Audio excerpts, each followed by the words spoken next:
সর্বপ্রথমে মহান আল্লাহ পাকের দরবারে অসংখ্য অগণিত শুকর আদায় করছি, যিনি অত্যন্ত দয়া করে আজকের তাফসীরুল কোরআন মাহফিলে আমাদেরকে শরীক হওয়ার তৌফিক দান করেছেন।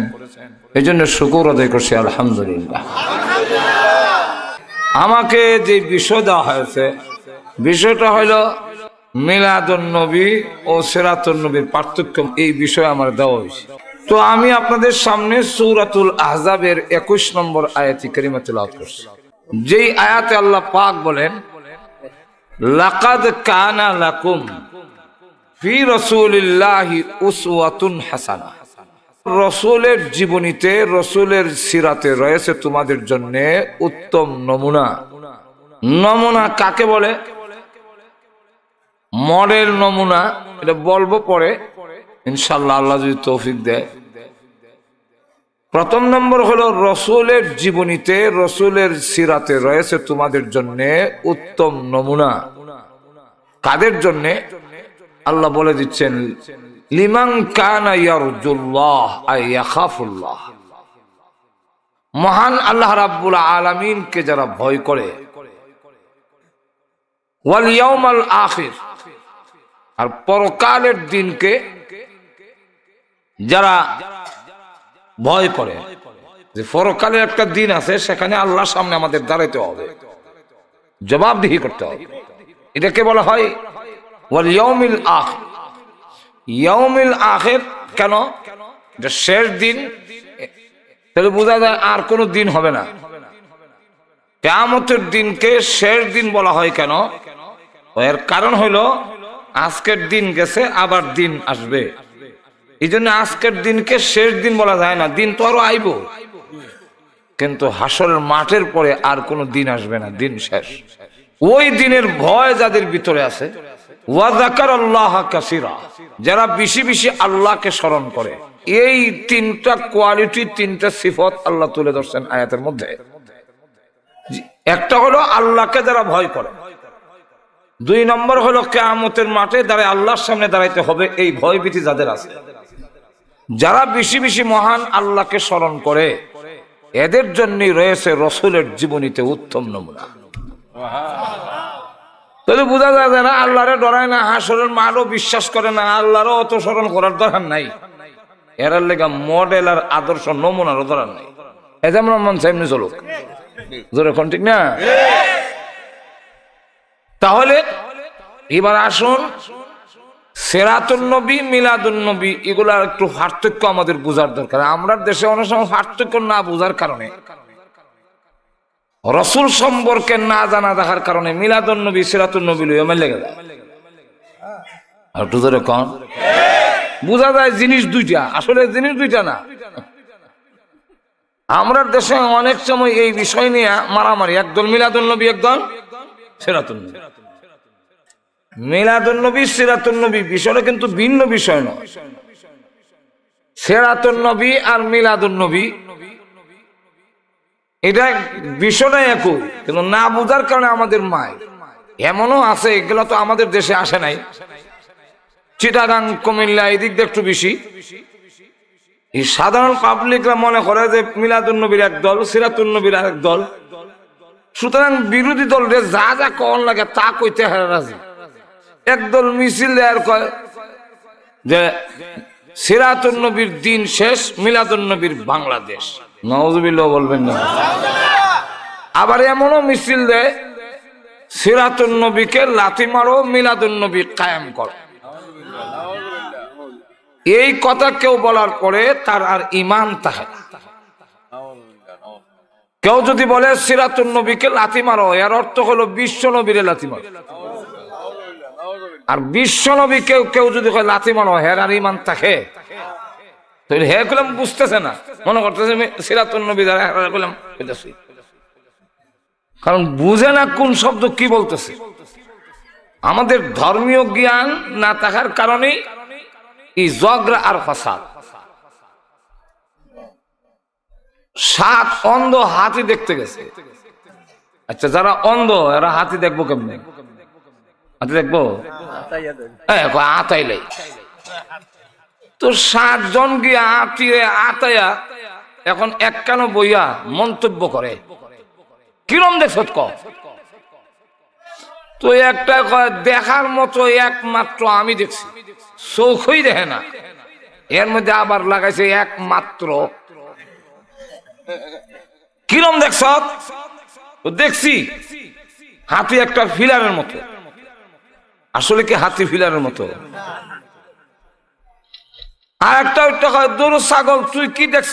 দেখলে একমাত্র আমি দেখছি। কিরম দেখছ? হাতির দড়ির মতো। আসলে কি হাতির দড়ির মতো? আর একটা গরু বকরি, তুই কি দেখছ? দেখলে একমাত্র আমি দেখছি। কিরকম? দেওয়ালের মতো। আসলে কি হাতি দেওয়ালের মতো? আর একটা দূর মেলা, তুই কি দেখছ? দেখলেই একমাত্র হে ও একমাত্র লাগাই আমি দেখছি। কিরম দেখছ? হাতি কলার শরীর মতো। আসলে কি হাতি কলার শরীর মতো? আর একটা দূর দুম্বা, তুই কি দেখছ? দেখলে একমাত্র আমি দেখছি। কিরকম? হাতি তো কুলার মতো। আসলে কি হাতি কুলার মতো? আর একটা দূর হাগল, তুই কি দেখছ? কুরান গীত দেখছ? দেখলে একমাত্র আমি দেখছি, আমারটাই সঠিক। কিরকম? মূলার মতো। এই নিয়ে কার দেখা সঠিক লাগলো মায়ের। আর অন্ধরা মায়ের করতে গিয়ে তো লাঠি লেগে বাইর যেমন লাগে না, প্রত্যেকের হাতে তো লাঠি আছে। শুরু হয়েছে এবারে বাড়ি। এখন এই ঝগড়ায় গিয়া দেখালো একজন আরেকজনের মাথা বাড়ে লেগেছে, একটা নাক ভেঙে লেগেছে, একটা দাঁত ফেলেছে, একটা ঠ্যাং ভেঙে লেগেছে, একটা হাত ভেঙে লেগেছে। এবার বলেন তো দেখি, এই যে সাত অন্ধ হাতি নিয়ে ঝগড়া আর মারামারি, সবটির মূল কারণ হলো হাতি সম্পর্কে তাদের জানার এবং জ্ঞানের অভাব। যদি জানার অভাব না হইতো তাহলে এই মারামারি হয় না। আল্লাহর কি মর্জি, এলাকাতে এসে ব্রাহ্মমান হাসপাতাল, চক্ষু শিবির আয় না মাঝে মাঝে আয়া এই সাত অন্ধর চোখের পর্দা কাটতে দিছে। এরা এখন কয় চল, যেই হাতি নিয়ে ঝগড়া করলাম, হাত পাও দাঁত ভাঙলাম, নাক ভাঙলাম, মাথা ফাটাইলাম, আয় তো দেখাই হাতি দেখে রকম। এবার সব আয়া একত্রিত হয়ে দেখা কয় আইরে ফুরা কভা কি লো এমন করলাম। আমি তো বলছিলাম হাতি ফিলারের মতো, এদের ঠ্যাং হাতির একটা অংশ। আমি যে বলছিলাম হাতি রশ্মির দড়ির মতো, এটা দিয়ে হাতির লেজ, এটা হাতির একটা অংশ। যেরকম ঠিক কিনা? আমি যে বলছিলাম হাতির দেওয়ালের মতো, এটা দিয়ে হাতির ফ্যাটটা, এটা দিয়ে হাতির একটা অংশ। আমি যে বলছিলাম হাতির কুলার মতো, এটা দিয়ে হাতির কান্ডা। আর আমি যে বলছিলাম মূলার মতো, এটা দিয়ে হাতির দাঁত। আমি যে বলছিলাম কলার শরীর মতো, এটা দিয়ে হাতির সুটটা। এই সব তো মিলে হাতি। যেরকম ঠিক কিনা? আরে ওরা কবার কিলে মাইর করলাম।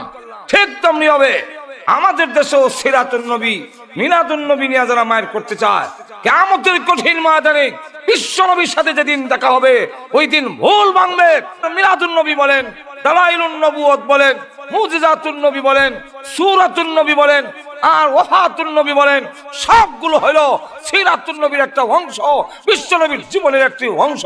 অতএব সবটা মিলাই এর নাম হলো সিরাতুন নবী সাল্লাল্লাহু আলাইহি ওয়াসাল্লাম। সিরাতুন নবীর শাখা আছে।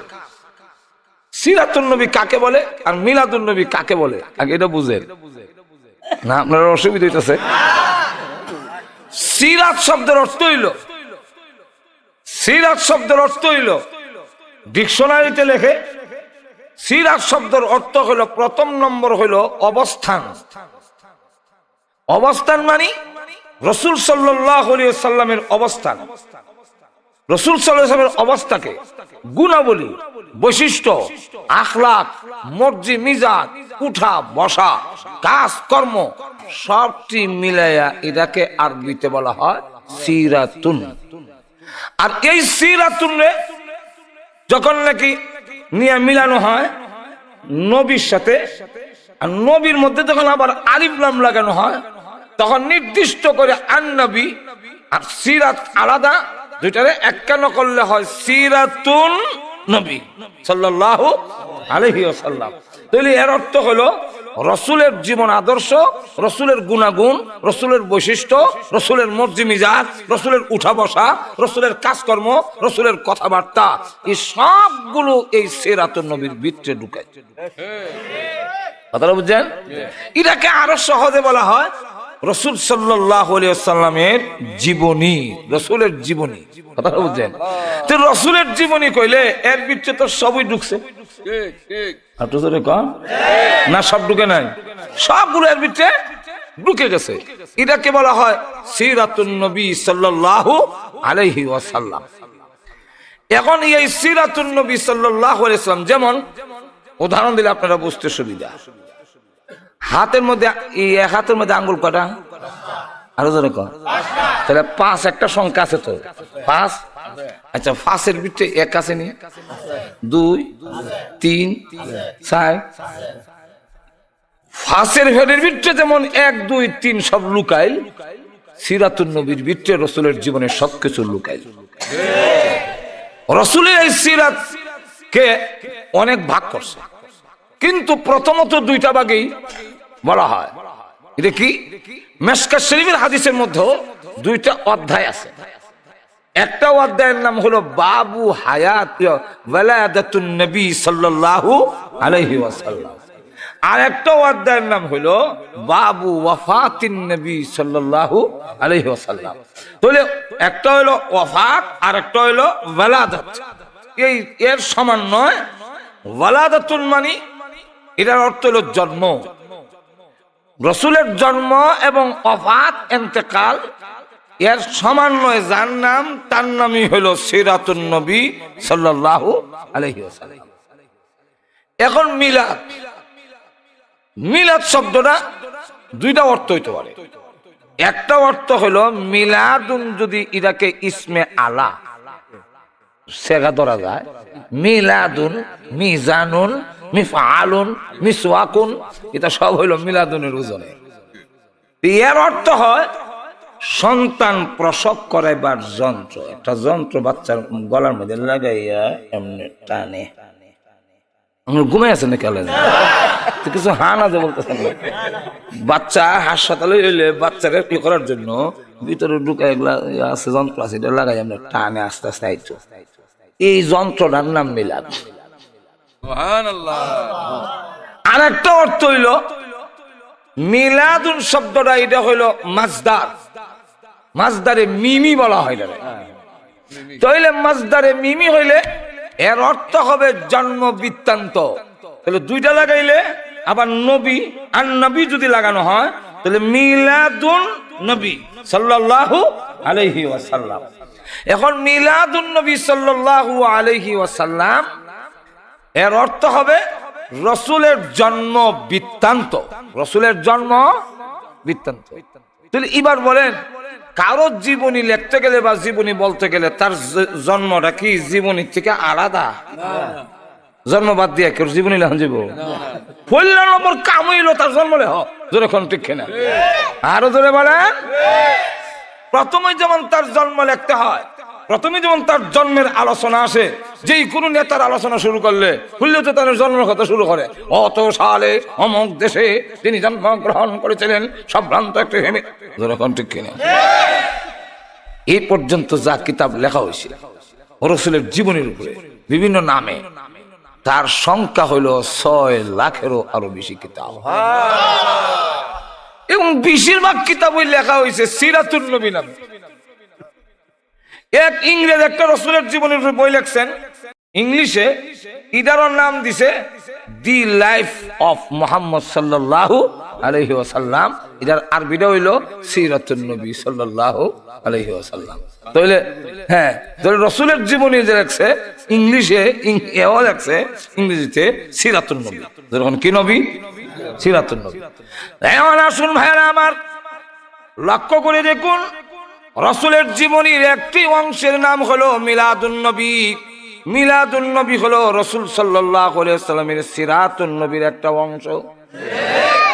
মিলাদুন নবীরও রাসূলের জীবনের একটা অংশ। আর একটার নাম আমরা তো মনে করি শুধু মিলাদুন নবী আর সিরাতুন নবী। সিরাতুন নবীর আর একটা অংশের নাম হলো সূরাতুন নবী সাল্লাল্লাহু আলাইহি ওয়াসাল্লাম। সূরাতুন নবী মানে রাসূলের গঠন প্রণালী, রাসূলের যে গঠন, শরীরের যে গঠন, আকৃতি, এটাও সিরাতের ভিতরে ঢুকানো। এই জন্য ওয়াইন্নাকা লাআলা খুলুকিন আযীম, এই আয়াতের ব্যাখ্যায় তাফসীর ইবনে কাসিরের মধ্যে এনেছেন রাসূলের গঠন প্রণালীও আল্লাহর নবীর সিরাতুন নবীর ভিতরে অন্তর্ভুক্ত। এই কারণে তুমি পালন করতে পারো আর না পারো, নবীজির যেই কোনো অংশের, যেই কোনো রাসূলের জীবনের যেই কোনো অংশ থেকে আলোচনা করা হয়, উম্মত আলোচনা করলে তার আমলনামায় সওয়াব দেওয়া হয়। ভাইয়ারা আমার, আপনি যদি বলেন আব্দুল সাত্তার লোকটা বড় সুন্দর, তার মাথা থেকে পা পর্যন্ত বডিটা বড় বালা, চেহারা গুলগাল, চোখটি বড়, একটু বড় বড়, নাকটা সুক্কা, মাথার চুলগুলো, কোনো সওয়াব আছে? দুনিয়ার কালো প্রমাণ করলে এইভাবে সওয়াব নাই। কিন্তু বিশ্ব নবী রাহমাতুল লিল আলামিনের সূরতের আলোচনা করলে উম্মতের আমলনামায় সওয়াব দেওয়া হয়। কেন সওয়াব দেওয়া হয়? যেহেতু রাসূলের সূরাতুন নবীর, সিরাতুন নবীর একটা অংশ। আল্লাহর নবী কেমন সুন্দর ছিলেন এই ব্যাপারে আলোচনা সিরাতের গ্রন্থের মধ্যে উল্লেখ করা হয়েছে। এটাকে বলা হয় সূরাতুন নবী। পৃথিবীর কোন মানুষের গঠন এমন হবে না।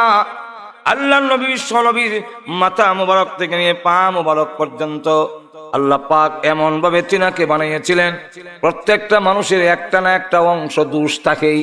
একবারে দোষ নাই এমন মানুষ আল্লাহর জমিনে নাই। চরিত্রের দিক থেকে যেমন আমরা কেউ বলতে পারি না নিষ্পাপ, নবী ছাড়া এই পৃথিবীর কারো চরিত্র কলঙ্কের দাগ থেকে মুক্ত নয়। আর ওটা জোরে কর। তেমনি ভাবে নবীদের চরিত্র কলঙ্কের দাগ থেকে মুক্ত। আহলে সুন্নাত ওয়াল জামাতের আকীদা বিশ্বাস হলো যে নবী করিম সাল্লাল্লাহু আলাইহি ওয়াসাল্লাম সহ সমস্ত নবীরা, সগীরা এবং কবিরা, নবুয়ত প্রকাশ্য নবী হওয়ার আগে এবং পরে সমস্ত গুনাহ থেকে তারা ছিলেন নিষ্পাপ। কোনো গুনাহ তারা নাই। যেমনি ভাবে নবীদের চরিত্রের মধ্যে কোনো কলঙ্কের দাগ নাই, ঠিক তেমনি ভাবে আল্লাহর নবী, বিশ্ব নবীর মাথা মুবারক থেকে নিয়ে পা মুবারক পর্যন্ত গঠন তৈরির মধ্যেও কোনো কলঙ্কের দাগ নাই। একটা না একটা দোষ থাকবই। খুব সুন্দর চোখ বিলাস, খুব সুন্দর নাক সেফা, খুব সুন্দর গাল চাপা ভাঙ্গে আমার ইসে, খুব বেলা সুন্দর দাঁত উচ্চারিছে, বেটা খুব সুন্দর। হেসকারিংটা বাড়া না, দেখতে বানরের লাগান লাগে, যেমন বুশ বেড়া দেখতে খুব সুন্দর, কিন্তু লাম্বা কঙ্কাল ডিহা দেওয়ান লাগে। বেড়া দেখতে খুব সুন্দর কিন্তু বাইটা আরে একটু লাম্বা হইতো যদি ঠিক কিনে। বেড়া খুব সুন্দর কিন্তু ফেট মুড়া, পেটের সাথে বড়ির সাইজ মিললে ঠিক কিনে। বেড়া সামরার কালার গঠন বলা কিন্তু ফেটটা বাইরে রয়েছে, আর না হয় কঙ্কাল, একটা না একটা দোষ আছে।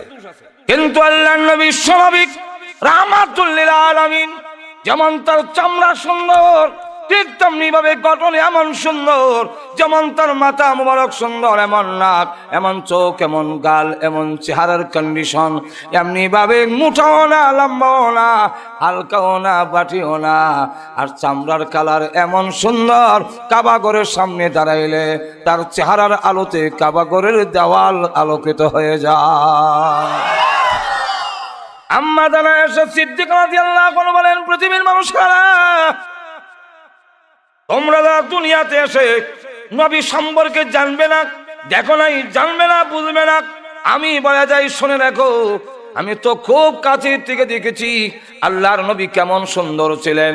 ওই আলোচনা করতে গেলে একদিন লাগবে, আজকের সময় শেষ হয়ে যাবে, শেষ করা যাবে না। শুধু সংক্ষেপে বলে ফেলি। ইরশাদুল কারি ইলা সহিহুল বুখারী, বুখারী শরীফের ব্যাখ্যা গ্রন্থ লিখেছেন মুফতি আব্দুর রশিদ রাহমাতুল্লাহি আলাইহি। সেখানে আম্মা জান আয়েশা সিদ্দিকার হাদিস এনেছেন।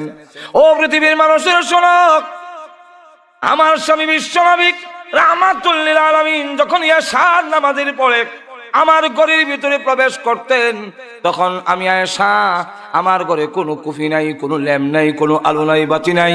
এমত অবস্থায় নবীজির চেহারার সামনে একটা সুইচের ছিদ্র দিয়া সুতা ঢুকাইতে পারতাম। বুঝসহ পৃথিবীর যত সুন্দর আছে সব যদি একটা ঘরে রাখা হয় আর বাতি না থাকে, সুইচের ছিদ্র তো দূরের কথা, কুদালের ছিদ্র নিতে হবে। আল্লাহু আকবার। কারণ আম্মা জান আয়েশা যা বলছেন উনার কথা যদি বলতে যাই, লানা শামসুন ওয়ালিল আফাকে শামসুন ওয়া শামসি আফজালু মিন শামসিস সামাই ফাইন্না শামসা তাতলুউ বাদাল ফাজরি ওয়া শামসি তাতলুউ বাদাল ইশাই। আকাশের একটা সূর্য আছে আর আমারও একটা সূর্য আছে। আকাশের সূর্যের চাইতে আমার সূর্যের দাম কোটি কোটি গুণ বেশি। আকাশের সূর্য উদয় হয় ফজরের নামাজের পরে, আর আমি আয়েশার সূর্য উদয় হয় এশার নামাজের পরে। কাফেররা দেখে হইতো এই সুন্দর চেহারা কোনদিন পাগলের হইতে, পাগলের হইতে কইছে পাগল যেও না, পাগল পাগল যখন করছে চলো একটু দেখে। কোন আলোড়ন সৃষ্টিকারী লোকের যদি বদনাম করে, হে পাগল তারা করতো না, কারণ বদনাম করলে হেরার বাড়বো,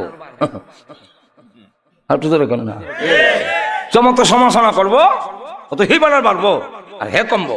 নজরে কোন ঠিক তো রসুলের যখন কয় পাগল দেয় না, হেরার ভিতরে স্পিড আরো বাড়ছে, কত হলো পাগলটা দেখে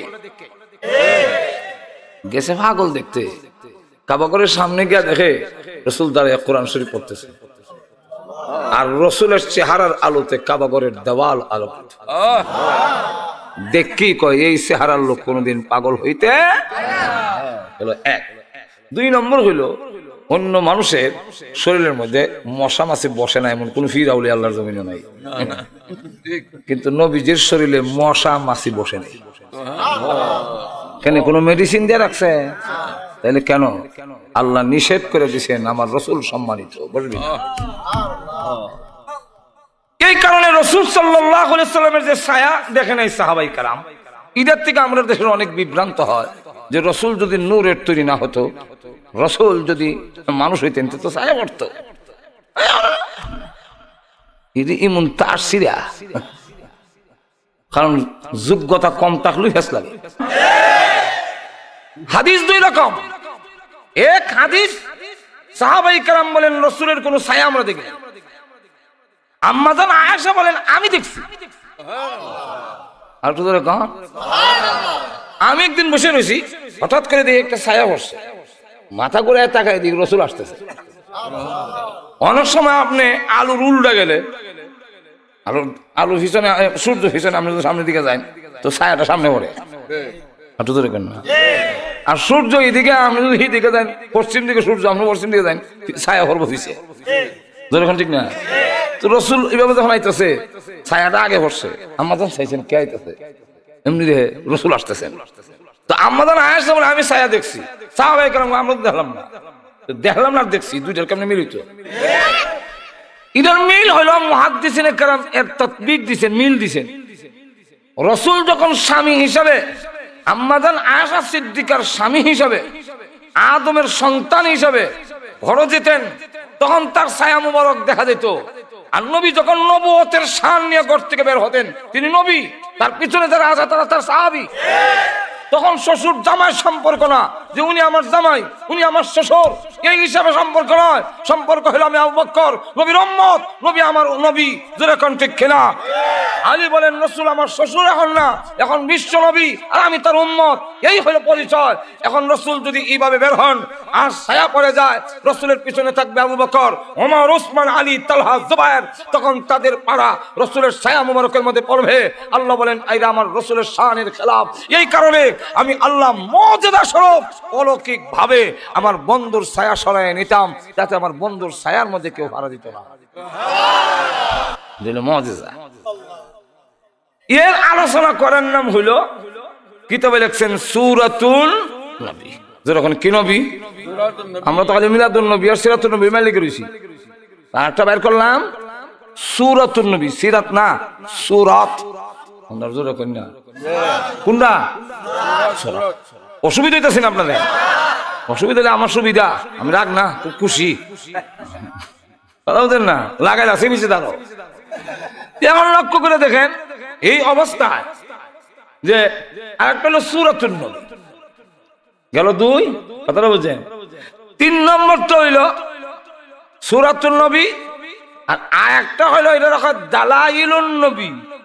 এর উপর একটা কিতাবই লেখা হয়েছে দালাইলুন নবুওয়াত, দালাইলুন নবুওয়াত। এটা আবার কারে কয়? বিস্তারিত মিলাদুন নবীর মধ্যে দেখুন দালাইলুন নবী, অর্থাৎ উনি যে নবী এই হলো ডকুমেন্ট, উনি যে নবী এই হলো দলিল, উনি যে নবী এই হলো প্রমাণ। এই প্রমাণাদিকে বলা হয় দালাইলুন নবুওয়াত। আরেকটার নাম হলো মুজিজাতুন নবী। মুজিজাতুন, মুজিজাতুন নবী কি? বলে আকাশের চাঁদ যে দুই টুকরো করলো, রাসূল মক্কার জমিনে খাড়া থেকে আসমানের চাঁদ 2 টুকরা করছিলেন। একটু জোরে কন, যেমন লাগছে নি? একটু জোরে কন না গিয়ে কেন? আমরা তো একটা টুকরা করতে গেলে যাওয়ান লাগবো, বাড়ি যাওয়ান লাগবো। তো নবী মক্কার জমিনে খাড়া এটা টুকরা লাগবে টুকরা। একটু জোরে কন না। এই জন্য আমাদের দেশে অনেকে কয় নবীর হাজির নাজির মানে না এই দেওবন্দি মোল্লারা এবং তাবলীগীরা, কিন্তু এরা আবার কয় দারুল উলুম দেওবন্দের নাকি রাসূল ডাক দিছেন আর ঘুম থেকে টেকে দেখে ডাক। মানে তোমরা লাগান দেওবন্দি মোল্লারা অত তার সিরা না, তোমরা তো তার সিরা। আর তো জোরে বলে কেন? বলে এই তো পার্থক্য, তোমরা আমাদের মধ্যে পার্থক্য। আমরা এমন নবী বিশ্বাস করি যে নবী মক্কার জমিনে থেকে আকাশের চাঁদ দ্বিখণ্ডিত করতে পারে, যাওয়ার প্রয়োজন পড়ে না। আমরা ওই নবী বিশ্বাস করি যে নবী মক্কার জমিনে থেকে দেওবন্দের ডাক দিতে পারেন, দেওবন্দ যাওয়ার লাগে না। আমরা ওই মুজিজা বলে নবী বিশ্বাস করি, তোমরা ওই নবী বিশ্বাস করো যে নবী তোমরা দুরূদ নিতে গেলে তা সাইড আর সোয়াতা আউন লাগে। তাহলে আমরা মুজিজা ওয়ালা নবী বিশ্বাস করি, তোমরা মুজিজা ছাড়া নবী বিশ্বাস করো। জোরে কন্টেক্ট কিনা? তাহলে কার বিশ্বাসটা বেশি শক্তিশালী? হ্যাঁ, জোরে কন্টেক্ট কিনা? আমরা কই নবী না আউন লাগে না, এরা কয় না এলে কেমনে নিব? ভাই আমার লক্ষ্য করে দেখেন আল্লাহ নবী বিশ্ব নবী অনেকগুলো মুজিজা, এটারও একটা আলাদা কিতাব লেখা হয়েছে, আমার কাছে এই কিতাবও আছে। এটার নাম মুজিজাতুন নবী, মুজিজাতুন নবী সাল্লাল্লাহু আলাইহি সাল্লাম। আচ্ছা বলেন তো দেখি, আগে যে সূরাতুন নবীর আলোচনা করলাম, আমরা কি মলম লাগাইলে রাসূলের মতো চামড়া হইব? না, যারা সেফায়ের মধ্যে মলম লাগা টানলে সুখ হইব নবীর মতো? নবীর মতো হইতে পারুন? জীবনে হইতে পারতাম না। কিন্তু এর পর আলোচনা করলে সওয়াব কেন? যেহেতু সিরাতুন নবীর একটা অংশ। আর তো জোরে কম মুজিজা সম্পর্কে যদি আলোচনা করি, এই মুজিজা কি আমাদের দ্বারা সম্ভব? একদিন এক লোক আইসা কিছু টাকা পাবে আবু জাহেলের কাছে, ওই মুজিজাতুর রাসূলের কিতাবের মধ্যে এই ঘটনা আনছেন। বলবো? আর তো এখন বলবো। ওই কিতাবে আনছেন যে আবু জাহেলের কাছে এক লোক টাকা পাবে। সর্দার মাতাব্বরদের কাছে এসে বললো যে আবু জাহেলের কাছে আমরা কিছু টাকা পাইতাম, আমরা যদি একটু বলে দেন টাকাগুলো দেয় না। সর্দাররা কয় উনি তো বড় সর্দার, বড় সর্দারের টাকা মারলে আর এটা উদ্ধার করা যায়, তুমি সবর করে। এই মুহূর্তে দেখে রাসূল আসতেছে, তখন তারা দেখায় বলে ওই যে লোকটা আসতেছে ওনার সাথে আবু জাহেলের খুব সম্পর্ক ভালো, দেখো ওনাকে যদি রাজি করাইতে পারো তাহলে হয়ে যাবে। তো বিন দেশের লোক তো এত আর জানে না আসল রহস্য। হেরা যে কইছে সম্পর্ক বালা, আসলে কি বালা? তুই কথা বলছে কেন? লাগাই দিত, কেটে দিত। আমাদের এলাকার আল্লাহ মাফ করো কোন দুনিয়াতে নাই, ওনাকে একটু কইলই এমন সেতা সেত, আপনি দৌড়লে হেবেরও ধরবো, আপনি ফাইন চললে বেরো ফাইন। বাইরের কোন ভিক্ষুক ফকির আইলে আমরা কইতাম এই বাড়ির এক চাচা আছে, টু চাচা, খুব দানশীল, যাও গিয়া ডাক দেও টু চাচা করে দেখবো, অনেক সাহায্য। ফকির যে বাইক ফলাইতেছি আসলে কি সাহায্য জন্ম লেগে ফলাইতেছি না লাগাইবার লেগে? যেমনি খালি গিয়া ডাক দে, আমরা লিয়ে রয়েছি দেখতাম খেলাটা, যেমনি খালি গিয়া ডাক দেন টু চাচা বাড়িতেছে নো, বেড়া তো আইছে ঠিকই, কিন্তু গদা লই আইছে, যেমনি লাড়ি লিয়ে আইছে দেখা খুব স্পিড আইতেছে। ফকির বেড়া উঠেছে দৌড়, ফকির বেড়াও দৌড়ে, হে বেড়াও দৌড়ে, আর আমরা তো লাগছে কারবার লাগাই দিয়েছি। বেঈমান কাফেরদের উদ্দেশ্য হইল লাগাইয়া দেওয়া। রাসূলের কাছে লোকটা গিয়া কয়, আপনাকে দেখতে অত্যন্ত ভদ্র, অত্যন্ত শরীফ দেখা, আপনি কি পারেন আমার একটা উপকার করতে?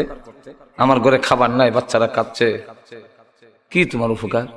আবু জাহেলের কাছে কিছু টাকা পাবো, আপনি কইলে নাকি উনি দিবে। রাসূল বলেন, এটা সর্দারের কাছে কও। ও হ্যাঁ রাইত আপনার কাছে পাঠাইছে, তাই নাকি? তো তুই কেন মতলব খারাপ, যেরকম ঠিক কেন মতলব মতলব ভালো না খারাপ? আমরা দেশে অনেক সময় বললাম খারাপ মতলব ভালো কাম করে। একবারে সতীনের ছেলেটা কুলো রেখে নিজের ছেলেটা আড়াই আঙ্গুল ধরে কান্দে, আর মাইসে দেখতে দেখে যে এই বেটি কত ভালো, দেখো আল্লাহর জমিন ইমন মহিলা আর ফয়দা হয়েছে না। বলে কি, বলে নিজের বাচ্চাটা কুলো লয় না, সতীনের বাচ্চাটা এভাবে কুলো লয় অত আদর করে। আরে চতুর্দিকে প্রশংসার পঞ্চমুখ, সকলে খুব প্রশংসা করা। তো আর এই মহিলার বান্ধবী একদিন আইয়া কইল নীরবে, এই আমি এরম রহস্য তো বুঝছি না, তুই আমার কাছে সত্য কথা রাখো, তোর নিজের বাচ্চা কান্দে কুল্লস না, মাসিকে সতীনের বাচ্চারে কত আদর করে কুলো লয় এইভাবে। ও বান্ধবী, তুই যখন আমাকে নীরবে জিগাইছ, তোর কাছে আসল কথা কই, এটা আসল মত বাড়া না।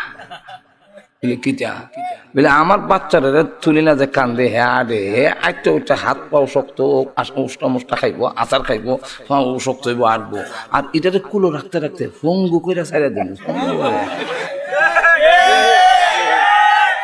তাহলে মতলব ভালো না খারাপ? বালা কাম যে করতেছে এটা মতলব, হ্যাঁ আর তো মতলব বালা না, দেখতে দেখাইছে বালা কাম। চলো যাই। আবু জাহেলের বাড়ির গেটে গিয়া যখন হাত দিছেন দরজায়, আবু জাহেল তাকে দেখে সমস্ত বাড়িতে ভূমিকম্প শুরু হয়ে গেছে। ডাক দিছেন, চাচা বাড়িতে নিও। দৌড় দেখ, আবু জাহেল খেতে বসছিল, খাওয়ানে আসিল, আর আতো দেয় নাই, জুতাও ফাও দেয় নাই। দৌড়ে এসে আল্লাহ নবীর সামনে দাঁড়াইয়া জোর হাতে দাঁড়াইছে, আর থরথর করে কাঁপতেছেন। লোকেরা যে নিয়ত বেন দেখার হয়েছিল, এটা দেখবার লেগে, এই দৃশ্য দেখার জন্য দাঁড়াইছি না, না লাঠি ভিড়ে ভিড়ে দেখতো। একজন আরেকজনের দিকে তাকায় আর দেখে বলে, দেখো রে আবু জাহেল আমাদের বড় লিডার কেমনে দাঁড়াইছে, কোনদিন মূর্তির সামনে এইভাবে দাঁড়ায় না, আর এইভাবে কাঁপতে কোনদিন দেখিনি। আমাদের সামনে আসলে বলে আব্দুল্লাহর ছেলে মুহাম্মদকে হ্যান করবে ত্যান করবে, আসলে তো তলে তলে তারা মিল আছে। আমরা মানি দিকেন না বড় সর্দার, না মানলে কি এর সর্দার। চলো যাই, তারা আজকে জিজ্ঞেস আল্লাহ নবী ডাক দিয়ে বলেন, চাচা এই লোকটা কি আপনার কাছে কোনো টাকা পাবে? হ্যাঁ, দিয়ে দেন। আবু জাহেল ডাক দিয়ে বলে, এই মুহাম্মদ, তোমার ডাক শুনে দৌড়ে এসেছি, আমি তো টাকা সাথে নিয়ে আসি নাই, অনুমতি দাও, ঘর থেকে গিয়ে আনবার টাইমটা আমারে দাও। জান চাচা দিলাম, টাকা এনে দিয়ে কাঁপতেছে, তোমার টাকা পাইছো তো? বলে জি। যাও, আমি চাই আমার মধ্যে তুমি যাও। চলে গেল। সব সর্দার এসে গেলাম করে বলে, আবু জাহেল আজকে সব দেখে লেছি। আরে আবু জাহেল, আমাদের সামনে বলো মুহাম্মদের এন করবে তেন করবে, আর মুহাম্মদের সামনে যেইভাবে করজুর হইয়া দাঁড়াইছো, তর তর করে কাঁপছো, মূর্তির সামনে লাতুজ্জামানাতের সামনে তুমি এইভাবে দাঁড়াও না। কারণ কি? মানি দীক্ষার না বড় সর্দার, না মানলে কি সর্দার? আবু জাহেল ডাক ধরে আমলে দাঁড়াই নাই, সিফালিল্লাহ দাঁড়াইছি। সিফালিল্লাহ বলে, সিফালিল্লাহ কি বলে? আল্লাহর সিফা বেটা, আল্লাহর সিফা। আল্লাহর সিফা কি? মুহাম্মদ যখন আমার বাড়ির দরজায় হাত দিছে, সমস্ত ঘরের মধ্যে ভূমিকম্প আরম্ভ হয়ে গেছে।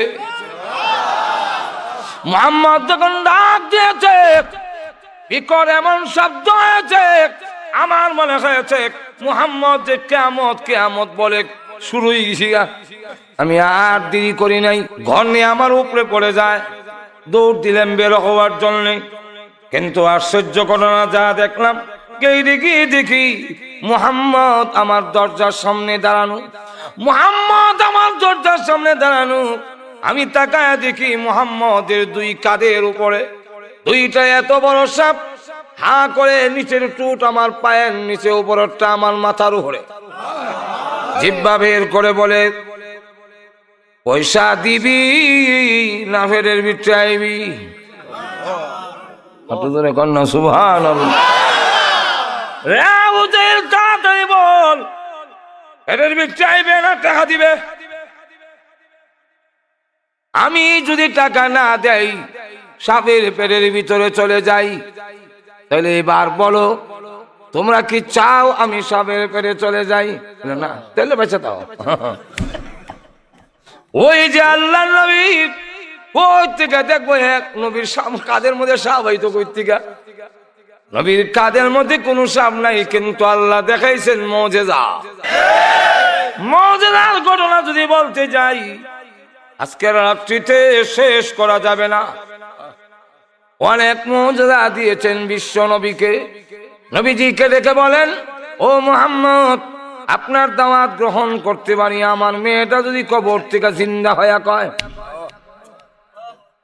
আল্লাহ নবী ডাক দিয়ে বলেন, মেয়ের কবরটা দেখায় দাও। এই যে আমার মেয়ের কবর। কবরের পাশে গিয়ে বললেন, কুম্বিনিল্লাহ, আল্লাহর হুকুমে ওঠো। আল্লাহ মাটি সরাইয়া দিছেন। মেয়ে কবর থেকে উঠে আর বলে, লাব্বাইকা ওয়া সাদাইকা ইয়া রাসূলুল্লাহ। আকাশের নিচে জমিনের উপরে আল্লাহ এর চাইতে শ্রেষ্ঠ এই পৃথিবীতে আপনার চাইতে আর কাউকে বানায় নাই। এই মুজিজাগুলো যদি বলতে যাই, কয়েক হাজার মুজিজা লিখেছেন এক কিতাবে, শেষ করা সম্ভব নয়। রাখলাম মুজিজা। এরপরে হইল ওয়াফাতুন নবী। নবীজির জিন্দেগীর একটা অংশের নাম ওয়াফাত। এটাও যদি সুযোগ পাই শেষে বলবো না, নবীর ওয়াফাত হইছে না? না, ওয়াফাতের সময় এটাকে ওয়াসালও বলা হয়, ওয়াফাতও বলা হয়। আমার কাছে এই কিতাবও আছে, সিরাতুন নবী ওয়াসালুন নবী সাল্লাল্লাহু আলাইহি ওয়াসাল্লাম। আমার লাইব্রেরি জমা আছে কিতাব, কিছু না হলে দেখতে পারেন। অনেক কিতাব খালি সিরাতের উপরে, কথা বুঝছেন? ওয়াসালুন নবী সাল্লাল্লাহু আলাইহি ওয়াসাল্লাম, বিশাল রাসূল পৃথিবী থেকে বিদায় হইছেন, আমরাটা ইন্তেকাল। রাসূলের নাম হইল বিশাল। রাসূল পৃথিবী থেকে খালি শুধু একটু বিদায় হইছেন, কবরে রাখার পরে আল্লাহ আবার রূহ ফেরত দিলেন। বুঝছেন? এটা যদি সময় পাই পরে এই সমুখী ঘটনাগুলো ঘটলো, এটা পরে বলবো যদি সুযোগ পাই। রাজি আছেন? আরো ধরে রাজি আছেন? তাহলে এখন আসুন একটু একটু মিলাদও যাই। মিলাদ শরীফ, আমরা দেশে মিলাদ হইল শুনেছি হাদিসে, দেখিলে আপনাকে যে বান্নার গোনা জাজিয়ে পড়ে হাবিবাল্লাহ দাউজিলা ফি খাইয়া যাইগা। ইনার নাম মিলাদ না। মিলাদের আলোচনা করা মুস্তাহাব। আর তো ধরে কন, আর রাসূলের সিরাতকে অনুসরণ করা উম্মতের জন্য ফরজ। কথাটা বুঝছেন? আর মিলাদের আলোচনা করা মুস্তাহাব। করলে সব, রাসূলের জন্মের সম্পর্কে আলোচনা করলে শুনলে সব আছে, কিন্তু পালন করণ যেত না। আর সিরাতুন নবী পালন করা যায়। আর তো ধরে কন, রাসূলের জীবনের মধ্যে নামাজ নাই, আচ্ছা এখন আমরা নামাজ পড়ন সুন্নত না ফরজ? রাসূলের জীবনে তো রোজা নাই, পর্দা নাই, আমরা আমরা দিয়ে আশিক রাসূল পর্দা মানে না এগুলো হিসাব বেদিন তো হাউ টিভি নলা মাছের টিফা খাইলে ভালো লাগে যেরকম ঠিক কিনা? যেই পীর পর্দা মানে না মুরিদ নি দিয়ে হাউ টিভা এটা যে বলল মিস্টার ইবলিসের মধ্যে কোনো সন্দেহ নাই। জামাই রে যাতে মিলে তাহলে নাই জামাই ধরে যাতা এর দ্বারা থাকতো কেমন বদমাইশ চিন্তা করে। জামাই যখন বাদ দাও না গো, বাদ দাও না, তোমার আত্মকিত অবশ্যই গেছি আপনারা কাছারি তো আইসেন, কাছারি তো ভালা কাছারি কিন্তু ঢুকে দেবো গা সুযোগ পাইলে। আরো তো এখন সতর্ক না থাকলে ঐতিহ্যবাহী একটা গ্রাম কাছাই যেরকম ঠিক না ঠিক না। আলিম ওলামা কথা বুঝছেন, আলিম ওলামা আব্দুর রহমান নূরী, আব্দুল ওয়াহাব সাহেব দামাত বরকাতুহুম, তাজউদ্দিন রহমাতুল্লাহ আলাইহি সহ বহু আল্লাহর ওলিরা মাটির গুমায় আছে। এদের প্রচেষ্টার কারণে বেদাত মুক্ত একটি গ্রাম কাছাই গ্রাম যদি সতর্ক না থাকা হয় বন্ডরা ঢুকে যাবে ঈমান আমল নষ্ট করার জন্য। বন্ডতে বুঝবেন কেমনে বুঝলে? এইটা দি পর্দা করে না, মুরিদ যে দিলে বই আট মারে না, শরীয়তের বিধান যদি না মানে বুঝবেন এটা বলি না জোরে কোন ঠিক আর জোরে কম একটা হইলো গণনা কমে মনে করেন ফিরে গেছে আস না মজুর এখন ঠিক না। আমরা দেশে আইন কানুন বুঝে না দুপতে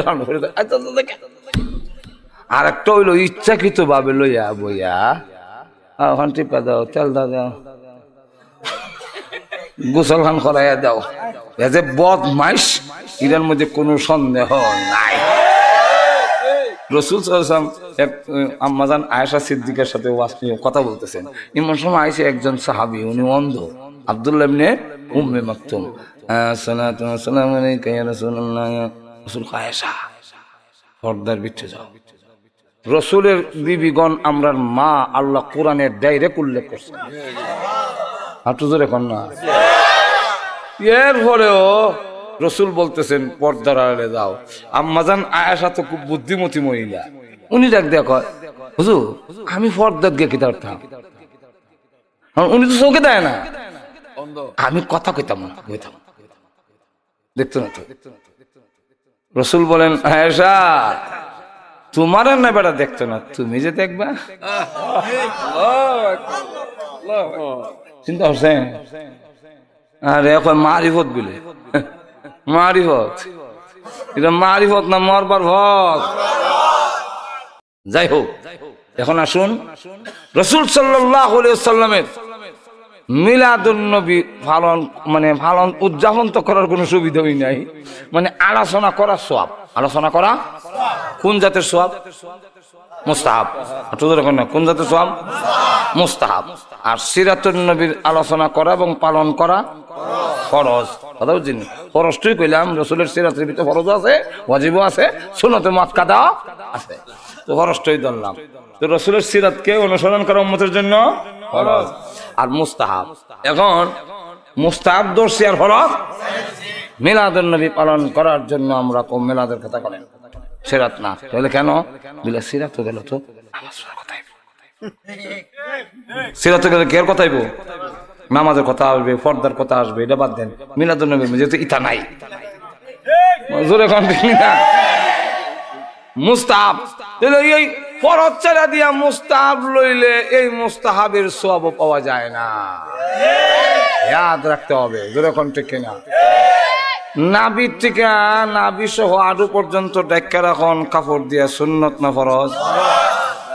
যখন ঠিক না? আর মাথার মাঝে যে ফাঁকরি বান্ধে সুন্নত, মুস্তাহাব সুন্নত, মুস্তাহাব সুন্নত। আর এটা বানলে 70 গুণ সওয়াব আরো বেশি হওয়া যায়। নামাজ পড়লে 70 গুণ সওয়াব বেশি। এখন একবার মসজিদে গেছে আরে ফাঁকরি দাম তো বেটা লঙ্গি যখন আছে অত বড় সবটা ছেড়ে দিই কেমনে? লঙ্গিটা টান্দা খুললা মাথা বান্ধিলিস। এবার আমি আপনাদের জিজ্ঞাসা করি, বেটার সুন্নত মাথাত আসেনি না বিলে পাগড়ি বান্ধে গেছে নাই কেমনে? সুন্নত তো বান্ধা সব আসেনি, সব হবনি। লঙ্গিটা করলে আমাদের পাগড়ি বান্ধা সব হইবে তো নামাজ পড়লে কেন? আর এখন কি নাই? ফরজ না থাকলে মুস্তাহাব থাকলে তেমন সওয়াব থাকে না। সিরাতুন নবী যারা পালন করবে না, মিলাদুন নবীর আলোচনা কিয়ামত পর্যন্ত করলেও কোনো সওয়াব পাবে না। আপনারা কাছারের বাজারে দেখুন মাঝে মাঝে কেসকি মাছ, গুড়াগাড়া মাছ উঠে বাগা হিসাবে না। তুই এক বাগা কত বলে 100 টাকা নাও, দাম হয়ে যাবে বেশি না, নেন আর কাপলা দেয় এক্সট্রা অতিরিক্ত লাগাইয়া দেয়, এটা হয় ফাও। না এটা কিন্তু পয়সার বাইরে পাও, বাগাটা 100 এটা পাও, ঠিক না? এক সালাইকার বা দূরে বয়ে বয়ে দেখে যে আমার ঘর 3 জন কম, 10টা দোকান থেকে 10 মাস ওলার থেকে যদি আমি 10 খাবলা নিই, সে তো আমার আর বাগানে উনি লাগে না। 3 জনের ঘরে তো যথেষ্ট। এমনি গিয়া হয় কয়ো ভাই আমি তো ভাগা নিতাম না, ওই যে লাগায় একটা ফাও যে দেও এটা আমারে দিল। মাছওয়ালা কয় সালাইকার বা এই ফাওটা বাগার সাথে ফিট করা। কার সাথে ফিট করা? বাগার সাথে ফিট করা। বাগা নিবা ফাও হইবা, বাগা নাই আপনাদের ওখানে ফাও নাই। যেমনি ভাবে বাগার সাথে ফাওটা ফিট করা, ও মিলাদুন নবী ওয়ালারা আপনারা জেনে রাখেন, মিলাদুন নবীর সওয়াব সিরাতুন নবীর সাথে ফিট করা। সিরাতুন নবী অনুসরণ করবা, মিলাদুন নবীর সওয়াব পাইবা। আর সিরাত বাদ দিবা, মিলাদুন নবী পালন করলেও সওয়াব পাইবা না। আমরা যারা সুবিধাবাদী এরা চায় মিলাদুন নবী থাকলে ভালো, সিরাতুন নবী যাইতে রাজি না। এখন আসুন মিলাদুন নবী যা কিছু বসছে, যা কিছু আলোচনা, ওইটার নাম হলো মিলাদুন নবী। এটা আলোচনা করলেও সওয়াব। মিলাদুন নবী কি? আল্লাহর নবী বিশ্বনবী রাহমাতুল লিল আলামিন দুনিয়াতে আসার সময় যা কিছু ঘটেছে, এগুলা দুনিয়ার কারো জিন্দেগিতে ঘটার মতো নয়। ঘটবে, আমল করা সম্ভব না, ঘটানিও। 1 নম্বর হারা লক্ষ্য করে দেখেন, আল্লাহর নবী এই কথা বলেন, উনার মা আমেনা বলেন আমার সন্তান যখন পেটের ভিতরে গেছে, সন্তান পেটে গেলে বলে বমির ভাব হয়, আস্তে আস্তে ওজন শরীরের বেড়ে যায়। আর আল্লাহর নবীর মা আমেনা উনি বলেন আমার ছেলে পেটে যাওয়ার পরেও আমি ঠার পাই নাই, বমির ভাব হয় নাই, আমার শরীর বার হয় নাই। দুনিয়ার এমন কোন মহিলা নাই যে মহিলার সন্তান হওয়ার সময় প্রসব বেদনা হয় নাই। সব মহিলাদের প্রসব বেদনা হয়। প্রসব বেদনা না হইলে ইনজেকশন দিয়া বেদনা উড়াইতে হয়। আমরার কাছেও আইলে দুটো হানি ভরা দিন বলে গেলে বলে সন্তান উড়ানা বেদনা, তখন আমরা ওই আয়াত ফেরা ফু দেই যে আয়াতে বললে বেদনা উঠে। ভাইয়ারা আমার লক্ষ্য করে দেখেন, বেদনা হয় না এমন কোন নারী নাই, কিন্তু আমেনা বলেন আমার মুহাম্মদ যেদিন দুনিয়াতে এসেছে আমি আমেনা আমার প্রসব বেদনায় একটুকু ঠার পাই না। আচ্ছা বলেন তো দেখি, এটা আমরা আমল করতাম পারুন তো? পারবেন তো আপনারা? যে আমার বোট ইনশাল্লাহ হারবো বলে আমল করতে, এটা আমল করতে পারবেন? আপনি কি আপনার ওয়াইফ সন্তান প্রসব হবার সময় আর ব্যথা হবে না, যাও দিলাম, এটা আছে নাকি? এটা জিন্দিগি তো আমল করা সম্ভব না। এটা নবীর জন্য কোন ঠিক না, এটা বিশ্ব নবীর। এই যে বিশ্ব নবীর মার বেদনা হইল না, এর আলোচনা করলে করা যাবে কিন্তু আমল করা যাবে না। এটার নাম হইল মিলাদুন নবী। রসুল আইছেন কোরআন লইয়া, আর আমরা দেশের তথাকথিত আশিকের রসুল আইছে গজল লইয়া। ইসলাম ঘোষণা দিছে মিনান নাসি মান ইয়াশতারি লাহু আল হাদিস। তাফসীরে রুহুল মানিতে আনছেন মুসলমানের জন্য গজল বলো, নাচ বলো, হাম বলো, সঙ্গীত বলো, গীত বলো, সবগুলো তোমার জন্য জায়েজ না। কেন জায়েজ না? তুমি সুবহানাল্লাহ পড়বা, তুমি আলহামদুলিল্লাহ বলবা, তুমি আল্লাহু আকবার বলবা। একবার সুবহানাল্লাহ বললে জান্নাতে বলের গাছ লাগানো হয়।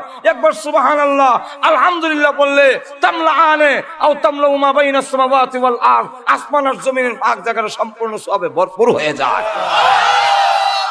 একবার আল্লাহু আকবার কইলে তাকবীরাতুন ওয়াহিদাতুন খায়রুম মিনাদ দুনিয়া মা ফিহা, এই পৃথিবী এবং তার মধ্যস্থলে যা আছে সবথেকে উত্তম। তুমি আল্লাহু আকবার কও, সুবহানাল্লাহ কও, আলহামদুলিল্লাহ কও, কুরআন শরীফ পড়ো, দুরূদ শরীফ পড়ো, ইস্তিগফার পড়ো। আপনি জোরে কন না, এটার কি সওয়াব? এটা তো কোনো সওয়াব নাই। জোরে কন ঠিক কিনা? এর লেগে এখানে লেখছেন সঙ্গীত পর্যন্ত নিষেধ। হ্যাঁ, মজা লাগে না? মজা মজা লাগবে লাগে একটু মজা। আচ্ছা যাও একটু মজা দাও লাগাইতা। এ দুনিয়া যতই দেখো, মনে আছে নি আপনা,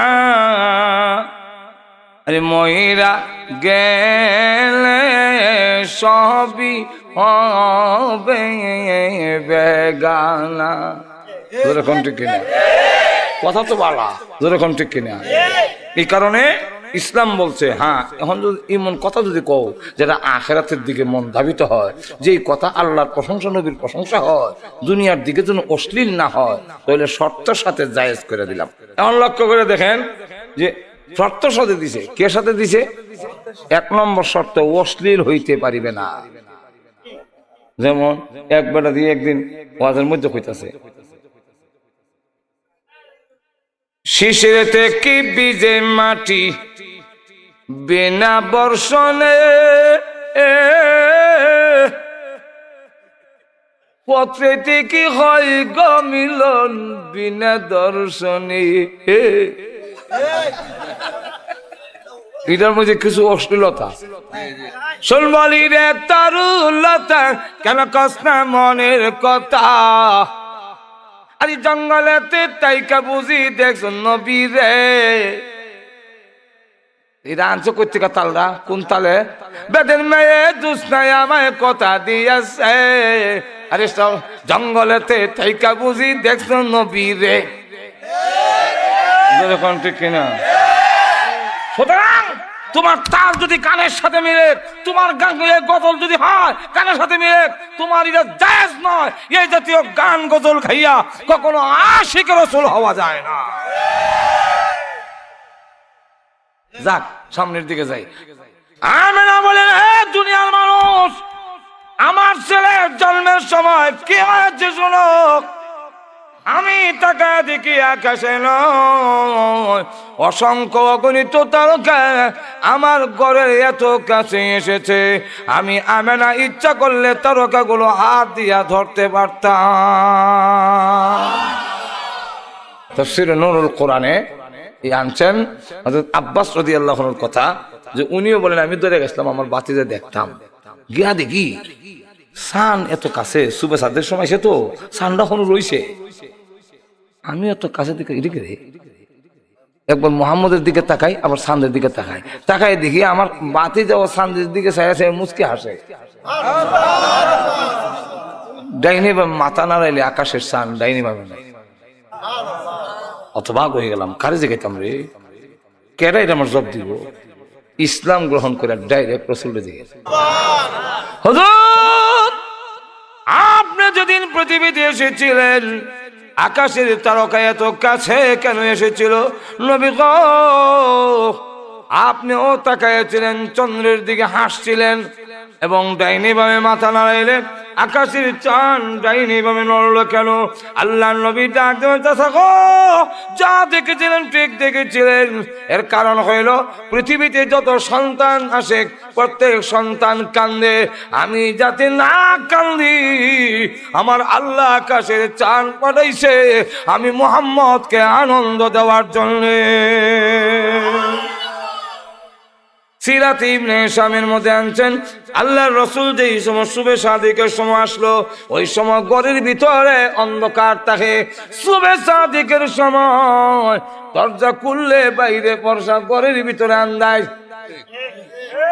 আর তো ধরে কন্যা এমনি তাকায় দেখি সারা ঘর আলোকিত হয়ে গেছে। যেই দাসী উম্মে আইমন কোলে নিছে, তার চেহারা পর্যন্ত আমার ছেলের আলোতে দেখা যায়। আমার ছেলে দুনিয়াতে এসে সাজদায় পড়ে গেছে। মাটির মধ্যে কাবলা দইরা এক মুষ্টি মারি এনে উপর দিকে ছুঁড়ে মেরেছে, আর তার জবান দিয়ে মহান আল্লাহর প্রশংসা বের হয়ে গেছে। এখন লক্ষ্য করে দেখেন, হ্যাঁ আমার আল্লাহর নবী, বিশ্ব নবী আলোকিত হয়ে গেছে। আওয়াজ করে একদম বলেন, উম্মে আইমান গো, ধরে রাখ আমার ছেলের আন্দার এলো কেন, আবার আন্দার গেল কেন? উম্মে আইমান লাগতে বলে, আমি না, তুমি বলার আগে তোমার ছেলে আমার কোলে নাই, এই জন্য তুই অন্ধকার হয়েছে। কষ্টি নাই নিলোকে ওই সময় জিন ভূতের বড় অত্যাচার।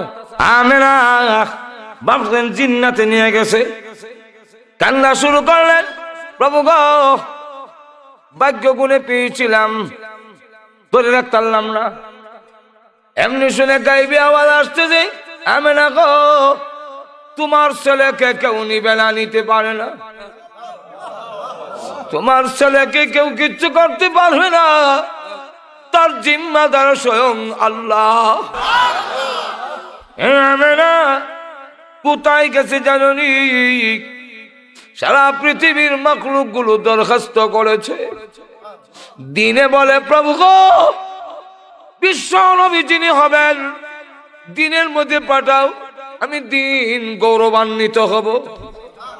রাত ডাক দিয়ে বলে, আল্লাহ আমার রাত বানাইছো, এমনি আমারে কেউ দেখতে পারে না, চোর দেখায় সাপ বিচ্ছু সবগুলো রাইতে, আল্লাহ রাইতের মধ্যে মুহাম্মদকে পাঠাও যাতে আমি সম্মানিত হতে পারি। আল্লাহ রাব্বুল আলামিন দুজনের দরখাস্ত মঞ্জুর করে এমন এক সময় বিশ্ব নবীকে পাঠাইলেন, যেটা দিনও না রাইতও বলা যায় না। অসংখ্য গণিত মাখলুক গুলো দরখাস্ত করেছে বিশ্ব নবীকে দেখার জন্য। ও আল্লাহ, বিশ্ব নবী রাহমাতুল লিল আলামিন যেদিন দুনিয়াতে আসবে, আল্লাহ গো, যেই নবীর খাতিরে আমরারে বানাইছো, এই নবীর একটু দেখাও। আল্লাহ রাব্বুল আলামিন তাদের দরখাস্ত মঞ্জুর করে সিরাতে ইবনে হিশামের মধ্যে লেখে, আল্লাহর নবীকে ফেরেশতার কোলে উঠাইয়া ও আমিনা মাশরিক থেকে মাগরিব, প্রাচ্য থেকে প্রতীচ্য, পূর্ব দিক থেকে পশ্চিম দিক পর্যন্ত তাম দুনিয়া ভ্রমণ করাবার জন্য পাঠাই দিছি। কিছুক্ষণ করে আবার তোমার কাছে পৌঁছে। এই ঘটনা কেন ঘটলেন? এগুলার নাম হলো দালাইলুন নবী। এই ছেলে তো সাধারণ ছেলে না, নবী হবে। হুজুরে কোন ঠিক কিনা? এগুলা হাদিস শরীফ মুহাদ্দিসিনের ভাষায় এর সাহাত বলা হয়। আব্দুল মুত্তালিব কয়, আমি খানায় কাবার কাছে আসলাম, সেই সময় আমার নাতি দুনিয়াতে আজকা উনি কাবা ঘরের দেওয়ালে কথা কয়, কাবা ঘরের দেওয়ালে কয়, ও আরববাসীরা, যার মাধ্যমে আল্লাহর গোলামি প্রতিষ্ঠিত হবে, এই কাবাগর ভূত মুক্ত হবে, সেই বিশ্বনবী মুহাম্মদের আগমন হয়ে গেছে। আব্দুল মুত্তালিব কয়, জন্মের কাবাগরের দেওয়ালে কথা কইতে দেখলাম না, কি হইল আজকা?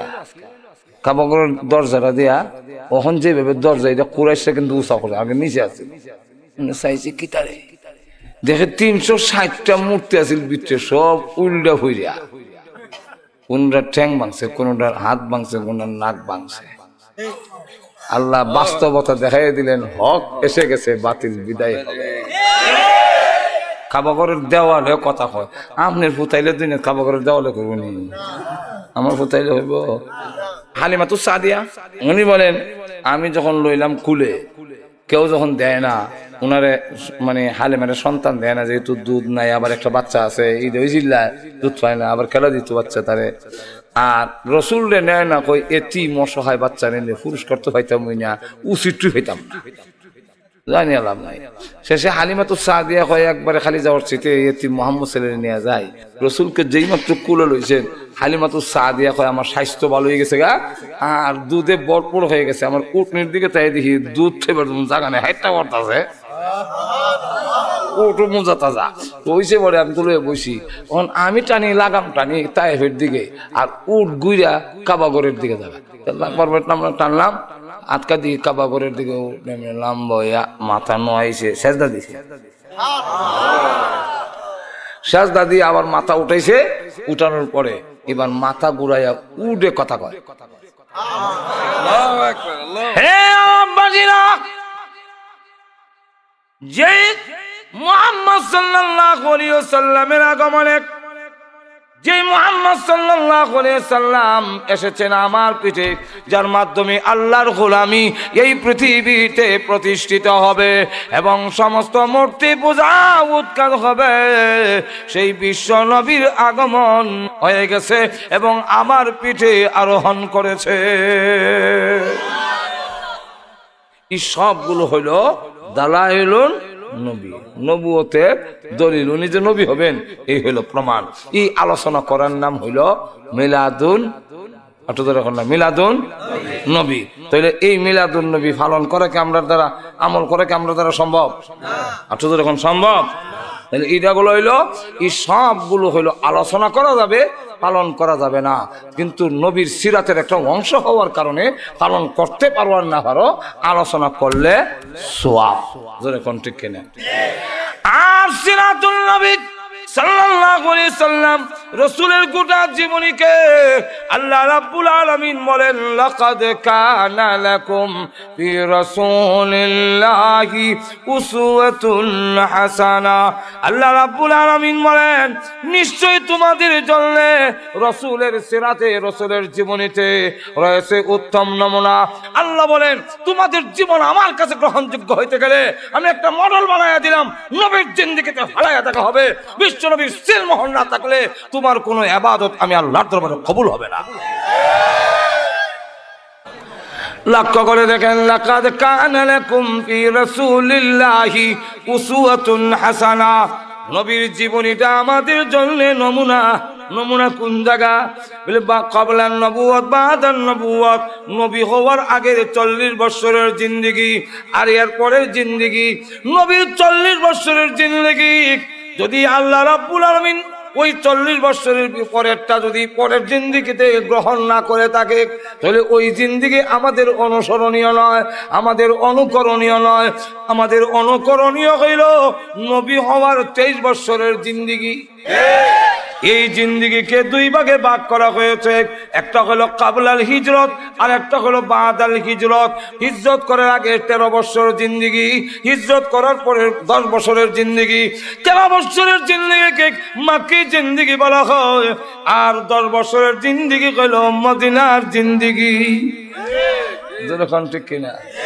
আমাদের জন্য এখন এই 13 বছর আর 10 বছর মূল 23 বছর এই জিন্দেগিটা হইল আমাদের জন্য। রসুলকে আল্লাহ মডেল বানাইয়া দিয়েছেন, কেমনে তুমি খাবে নবী যেমনে খাইছেন, কেমনে তুমি ঘুমাবে নবী যেমনে ঘুমাইছেন, কেমনে বিয়া শাদী হবে নবী যেমনে করছেন, কেমনে আমি হাল চাষ করবো নবী যেমনে করছেন, ব্যবসা কেমনে করবে নবী যেমনে করছেন, রাষ্ট্র কেমনে চালাইবো নবী যেমনে চালাইছেন, তোমার দাড়ি কেমন হবে বলে নবীর যেমনে হইছেন, তুমি তোমার টুপি কেমনে হবে নবীর যেমনে হইছেন, পোশাক কেমনে হবে নবীর যেমনে হইছে, ঘুমাবে কেমনে নবী যেমনে ঘুমাইছেন, খাবি কেমনে নবী যেমনে খাইছেন।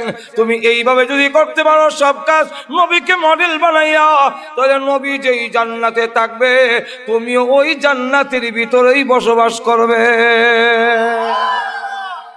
রাসূল হাদিসের মধ্যে বলছেন, মান আহাব্বা সুন্নতি ফাকাদ আহাব্বানি ওয়া মান আহাব্বানি কানা মাই ফিল জান্নাহ। সে আমার সাথে জান্নাতে থাকবে। নবীর সাথে থাকবো কেমনে? আমরা দেশের শুরু সময় দেখতাম ফাইতলা লইবার লেগে, মাটির ফাতিল নিবার লেগে মেয়ে লোকেরা পরে কি তার ধান কাটার লাগলে এই সময় কিছু সুসা আছে যেগুলো চালু নাই, এগুলো মটকা বইরা তো এখন ঠিক কিনা। এরপরে এখন ফাইতলা যখন আইসে সুসা একবারে দিলে তো নিতুই নেই বা সুসা নিব কেমনে? সুসা দিয়ে কেউ ফাইতলা দেওয়া যায় মনে হয় তো পরে কি কিছু দানা বালা ধান সুসার সাথে মিশাই যায়, মিশাই দিয়া দে তুই বেরোন এমনি উড়াই দে কিছু আছে এখন ঠিক কিনা এখন এই সুসা গ্রহণযোগ্য হয়ে গেছে কিছু দান মিশাইলাম উম্মত তুই নবীরে মডেল বানাইয়া তোর আমলটারে নবীর আমলের সাথে মিশাইলাম তুই জান্নাতের উপযুক্ত হয়ে গেছ নবী যে জান্নাত তুই জান্নাত আর আল্লাহর রসুল সম্পর্কে আম্মা জান আয়েশা বলেন রসুলের আদর্শ কি রসুলের আখলাক কি রসুলের সিরত কি তোর এখন ঠিক কিনা এক সাহাবী এই জিগায় কাইফা খুলুকুহু রসুলের সিরাত কেমন ছিল আম্মা জান বলেন খুলুকুহুল কোরআন যে পয়লা জিজ্ঞাসা আফালা তাকরাউল কোরআন কোরআন পড়ো নাই কোরআন সত্য পড়ছি তো খুলুকুহুল কোরআন 30 পারা কোরআন হলো নবীর সিরাত ওই সাহাবী কয় 30 পারা কোরআন ফুইরা নবীর সিরাত বুঝতাম তো আমার দ্বারা সম্ভব না আম্মা জান আয়েশা মাগো রসুলের জিন্দিগি থেকে একটা দৃষ্টান্ত দিয়ে কইলেন না বলে এই রসুলের সিরাত আমিও রুটি বানাইতেছি রসুল রেখা হইতাম আর হাফসাও রুটি বানাইতেছে রসুল রেখা হইত প্রতিযোগিতা করা সব রুটি বানাইতেছে উনি আর আমার ভিতরে আমাদের আয়েশা তো বেশি চালাক বেশি বুদ্ধিমতী আরে হাফসা রুটি না আবার ওই জায়গা এই রুটি খাইলে তো আমারটা খাইতো না তো নজর রাখে রুটি বলে আর নজর রাখে দেখে রুটি আর তরকারি লয়ে যেতেছে এমনি গিয়া রুটির প্লেটের নিচে দিছে এক কাফা প্লেট গিয়ে নিচে করে 2 টুকরা আর রুটি মারতে গেছে গোস্তের ফেয়ালা দিছে এমনি এগুলা তাফা গোস্ত নিচে রসুলের সামনে আমরা হইলে কইলাম হইলে হয়তো রাগ করে বাইতে গেলাম ঘর কইলাম হইলে তোর নিয়ত নাই আমার খাওয়ানি নে খা আমি গেলাম আর নেলা লাড়ি লইয়া বেরিয়া নজর এখন ঠিক না রসুল মুস্কি হাসি দিয়া বলে আয়েশা কামটা ভালো করো নাই কামটা ভালো করো নাই তো প্লেট যে বানছো এর থেকে দামি একটা প্লেট তোমার জরিমানা কিনে দেবে আর রুটি যে মারি করছি রুটি লইয়া ওই গোস্ত মারি যে লইয়া খাইতাছে হাফসাকে বুঝাইলেন তোমার রাগ করার কিছু আছে তোমার প্লেট ভাঙছে দামি প্লেট দিব তো জরিমানা লাগাইছি তোমার নিয়ে তো আমার খাওয়াইতা বুঝেছি তা আমি মাটিত খাবো না কলা হঠাৎ খাবো এটা তো আমার ব্যাপার তোমার অসুবিধা কি আম্মা জান আয়েশা বলেন আমারও কিছু কোয়ার রয়েছে না হ্যাঁ আমিও দেখলাম যে কাম করছি আমার তো লাঠিতে ফিরে নিতে দরকার কিন্তু আমার মুসকে হাসি দেওয়া হয় কামনা ভালো করছো না আর এই আমার প্লেট ভেঙে লইছে অন্তত প্লেট তো দিব রসুল তো খাইতে আছে কি তা কইতাম তার আম্মা জান আয়েশা বলেন এরপর থেকে আমি বুঝলাম রসুলের আখলাক কারে হয় আমি চিরজিন্দিগির জন্য ভক্ত হয়ে গেলাম এই হলো রসুলের সিরাত এটার নাম হলো রসুলের আখলাক এর নাম হলো রসুলের চরিত্র তুমিও ঘরের ভিতরে ঢুকো সালাম দিয়ে ঢুকো আসসালামু আলাইকুম আজকের থেকে ঘরের ভিতরে ঢুকেন ঢুকে গেলেন আসসালামু আলাইকুম দেখবেন যদি আপনার বেগম সব বানানো হয় আমার পরে জিগাইন দেখবেন চোখ কষলে যদি দরজা খুলে এরপরে দেখবেন তো মুস্কি হাসি দেয়া দরজা খুলবো দাঁত বাড়ি দিছে বলে কিতা বলে ফাগলা ওয়াজ করতে কই নেই আজকে আমার সালাম দেয় আজকে আমার সালাম দেয় জোরে কোন ঠিক কিনা এই হলো রসুলের আখলাক এইভাবে রসুলের সিরাতকে মানার নামই হলো সিরাতুল নবী